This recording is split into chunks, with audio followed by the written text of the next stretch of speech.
took a bronze dagger, knelt in the dust of the Trojan plain, and punched holes through the tendons of the dead prince's ankles. He threaded thick oxhide straps through the gaping wounds, tied them to the back of his chariot, and whipped his horses into a sprint. The dead man's head, once the pride of a civilization, the face of Troy's defense, slammed into the dirt. As the horses plunged forward, the body bounced and twisted, dragged backward through the sharp stones. From the walls of the city, parents watched their son become meat. There is a boundary in the ancient world. A man may be broken. His life, his armor, and his city may be taken. But when the breath leaves him, the flesh belongs to the earth. The greatest warrior of the Greeks knew this law, and he chose to break it. This was not a victory. This was an attempt to erase a man from the earth entirely. This atrocity was not born of strategy. It was born of a void. The warrior had lost his closest companion, struck down by the Prince of Troy. When the news reached the Greek camp, the grief did not arrive as tears. It arrived as a force of absolute ruin. The blood demanded an answer. He re-entered the war not as a soldier, but as a plague. He slaughtered so many men that the local river choked on the dead. The water ran thick and red, and the river god himself rose up in a towering wave to drown the Greek, disgusted by the mass of corpses defiling his currents. But nothing stopped the advance. He pushed through blood and water until he reached the high stone gates of Troy. And there stood the prince. The prince knew he was going to die. He had seen the slaughter. When the Greek charged, shining like a star of ill omen, the prince's nerve failed. He ran. 3 times the Greek chased the air of Troy around the massive walls of the city. Finally, the prince stopped. He drew his sword. He made a desperate, final charge. The Greek knew his own armor, the armor the prince had stripped from the dead companion. He knew exactly where the gaps were. With the cold precision of a butcher, he drove his heavy spear straight through the prince's neck. As the Trojan choked on his own blood, he made one final plea. He did not ask for his life. He asked for the oldest law of men, the final right of the dead. "I beg," he gasped. "Do not let the dogs devour me. Take the gold my father will offer. Give my body back to my people, so they may grant me the honor of fire." The Greek stood over the dying man. His eyes were empty. "Do not beg, dog," he said. "If the rage allowed, I would carve your flesh and eat it raw. No one will keep the dogs from your head. Not if they brought 10 times the ransom. Not even if the king weighed your ransom in gold."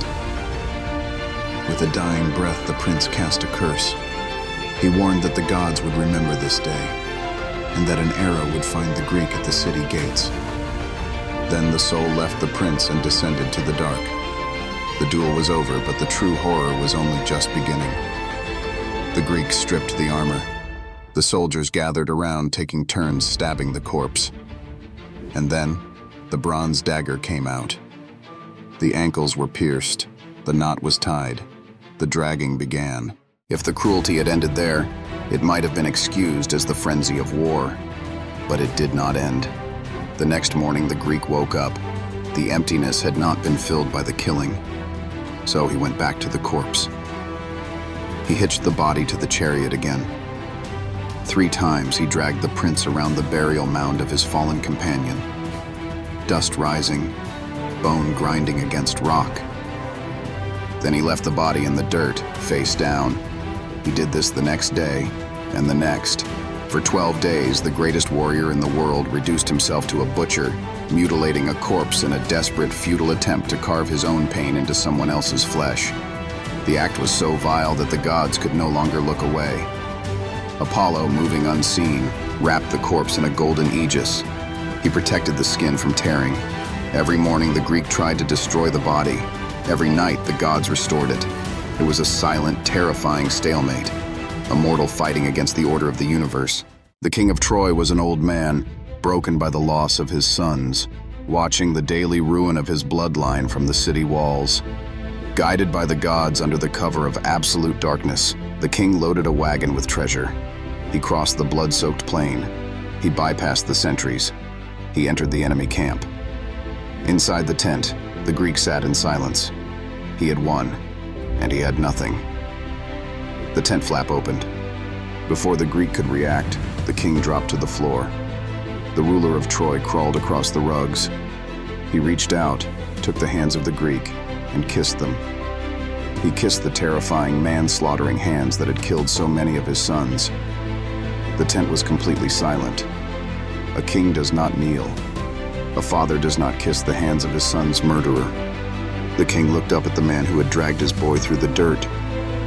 "Revere the gods," the old man whispered.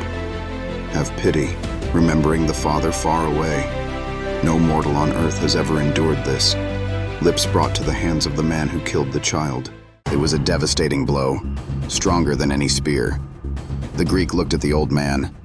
He saw his own father, far away, who would soon receive the news that his son was dead. He looked at the blood on his own hands. The wrath that had sustained him for 12 days suddenly collapsed. He began to weep. The killer and the king wept together in the dark. The Greek pushed the old man gently away, overpowered by the weight of mortal sorrow. The rage broke, leaving only exhaustion. He ordered the women to wash and anoint the body. He lifted the prince onto a bier with his own hands, shielding the father from the true extent of the ruin. He swore an oath, binding himself to 12 days of stillness so the city could burn their dead. The king returned to Troy in the dark, bearing the weight of his dead son. The city wept. They built a great pyre. They burned the prince, gathered his white bones into a golden box, and heaped a high mound of earth over the defender of Troy. The body had been returned. But the cosmic scales had tipped too far. A mortal does not punch holes in the ankles of a prince, does not drag the dead for 12 days, and does not defy the gods without paying the toll. The Greek had sealed the doom of Troy, yes, but in the dust of the Trojan plain, he had also sealed his own. His death was now required. The arrow was already waiting. This is Mythkipedia. We do not soften the old stories. If you want the myths as they were meant to be told, grave, brutal, and true, subscribe now. The next reckoning is coming.